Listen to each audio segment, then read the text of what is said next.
मजलिस इत्तेहादुल मुस्लिमीन के रियासती general secretary Syed Mueen की जानिब से रखी गई इफ्तार पार्टी में MIM के सदर व member of parliament Asaduddin Owaisi ने शिरकत फरमाई और तमाम अवामुन्नास को ईद उल फितर की मुबारकबाद पेश की। उसके बाद सैयद मुईन के ऑफिस पहुंचकर मीडिया से मुखातिब हुए।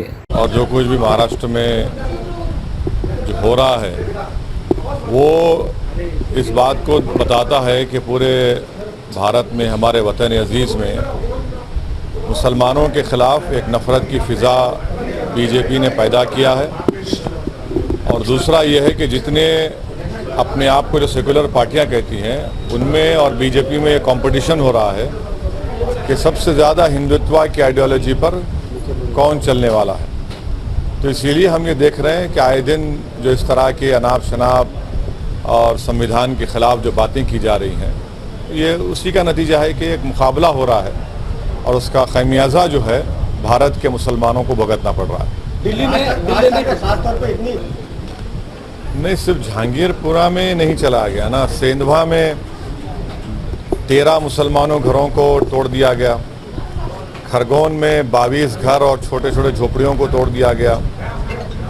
तो ये बीजेपी की तरफ से मुसलमानों को एक कलेक्टिव पनिशमेंट दिया जा रहा है, इज्तिमाई सज़ा दी जा रही है।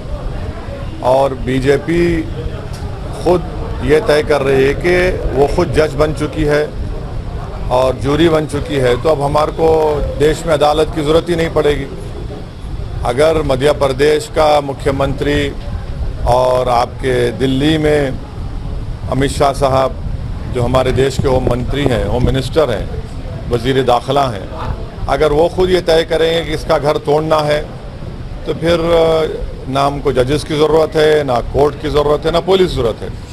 मगर ये एक कलेक्टिव पनिशमेंट भारत के मुसलमानों को बीजेपी दे रही है और एक अदालत से इंसाफ नहीं करा सकती, बल्कि बुलडोज़र से वो अदालत को, कानून को तोड़ना चाह रहे हैं। मेरे को क्यों पूछ रहे हैं? समान नागरिक के बारे में अभी फिलहाल चर्चा चल रही है। समान नागरिक अधिकार के बारे में आप क्या कहना चाहिए? क्या बारे में? राज ठाकरे जो है उन्होंने एक मांग की है कि पूरे धर्म के लिए समान कानून पूरे देश में अमल किया जाए। केंद्र सरकार लाने का चल रहा है समान नागरिक कायदा। अब किसी को उसका डेफिनेशन मालूम क्या होता है? वो कैसे करेंगे? क्या होगा? सतपति का क्या होगा? कन्यादान का क्या होगा? क्या दया भागा स्कूल ऑफ थॉट रहेगा या मिताक्षरा स्कूल ऑफ थॉट रहेगा? और फिर भारत के संविधान में पार्ट 4 जो डायरेक्टिव प्रिंसिपल है, उसमें ये भी लिखा गया कि पूरे देश में शराब पर पाबंदी आयद होनी चाहिए। करो ना, तो हम क्यों नहीं करते? इसलिए नहीं करते क्योंकि 6 बजते की टुन हो जाते। तो शराब पे पाबंदी लगाओ, डायरेक्टिव प्रिंसिपल का हिस्सा है। आर्टिकल 47 पढ़ लो आप, वही डायरेक्टिव प्रिंसिपल लिखा है कि भारत में सब लोगों को कोशिश करनी चाहिए कि सबको उनका इनकम बराबर हो। तो भारत की 90% दौलत जो है 15-20 पूंजीपतियों के पास है। उसी डायरेक्टिव प्रिंसिपल में लिखा गया 38 AE में कि जितना नेचुरल रिसोर्सेस है वो सबको मिलना चाहिए। इसके ऊपर बात नहीं करेंगे। यूनिफॉर्म सिविल कोड, कहीं यूनिफॉर्म सिविल कोड, क्या गोवा में अगर कोई हमारे हिंदू भाई को शादी करने के बाद उनको औलाद नहीं होती और उनकी बीवी की उम्र 25 और 30 साल की, तो दूसरी शादी कर सकता वो। हमारे नॉर्थ ईस्ट में मेघालय, मिजोरम, नागालैंड, आसाम में भारत के संविधान में हम लोग नॉर्थ ईस्ट के लोगों को उनका कल्चर का प्रोटेक्शन दिए। अब वो ख़त्म कर देंगे क्या?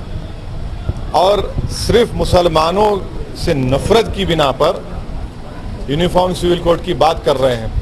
क्या नॉर्थ ईस्ट में एक औरत पॉलीएंड्री कर सकती, 2-3 शौहर रख सकती?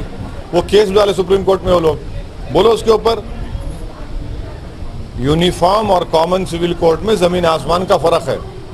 भारत के संविधान में पार्ट 4 कॉन्स्टिट्यूशन के में डायरेक्टिव प्रिंसिपल्स ये भी हैं, शराब पर पाबंदी आयद करो, पूरी देश की इनकम सब लोगों में इक्विटेबल होनी चाहिए। आप तो कर ही नहीं रहे हैं। तब नांदेड़ के अंदर 11 सीट थे अपने एमआईएम के, उसके बाद बैकफुट पे आ गई एमआईएम, ऐसा बताया गया। और अशोक चौहान का ऐसा बोलना है कि हमारी लड़ाई एमआईएम से नहीं, वो खत्म हो गई। तो ऐसा लगता है आने वाले दिनों में सैयद मोइन आने के बाद वापस वो सीट आएंगे या ज्यादा आएंगे। महापालिका जो निवडणूक है अभी आगे अभी कहीं को फिक्र करता है अशोक चौहान, फिर आज उनको बोलना फिक्र मत करो, उनको मालूम हो जाएंगे। शिवसेना को डोमिनेट करने के लिए राज ठाकरे को बीजेपी सपोर्ट कर रही है। अभी चुनाव में राज ठाकरे के साथ युति का बीजेपी का चल रहा है, क्या शिवसेना को इसका फायदा होगा या राज ठाकरे को आगे करके बीजेपी राज ठाकरे को आगे करके बीजेपी अपना एजेंडा देश भर में चला गया, ऐसा आपको लगता है? नहीं, मैं तो ये कह रहा ना कि जितने पॉलिटिकल पार्टीज है वो सब बीजेपी से कंपटीशन कर रहे हैं, सिवाय हमारे तेलंगाना के टीआरएस को छोड़ के, कि सबसे बड़ा हिंदुत्व की आइडियोलॉजी पर कौन चल रहा है। इसीलिए उसमें कांग्रेस भी है। क्या कांग्रेस का दूध की धुली हुई है? क्या दिल्ली का मुख्यमंत्री वो दूध का धुला हुआ है? तो यही कंपटीशन चल रहा है। जहां पर मुसलमान के जुल्म के ऊपर बात आती है, उनके घरों को तोड़ने की बात आती है, उनके कारोबार को जलाने की बात आती है, उनके बच्चों को, नौजवानों को भेजा जेल में डाल दिया, तो कोई मुंह नहीं खोलता, सब खामोश बैठे हुए। जिस तरीके का माहौल महाराष्ट्र में और देश में चल रहा है, जिस तरीके का माहौल महाराष्ट्र में और देश में चल रहा है। अल बुराक कंप्लीट एसी रेस्टोरेंट आपकी खिदमत में लाए हैं स्पेशल हैदराबादी जायकों के साथ। Best venue for family dining, friends get together, birthday celebration, friends point, Indian, Chinese, mandi and Arabian continental dishes Nanded में पहली बार अल बुराक रेस्टोरेंट में मिलेंगे। एक बार जरूर तशरीफ लाएं। खास रमजानुल मुबारक में जायकों का लुत्फ उठाएं। हमारा पता बेगलूर नाका, DK कॉम्प्लेक्स, नांदेड़।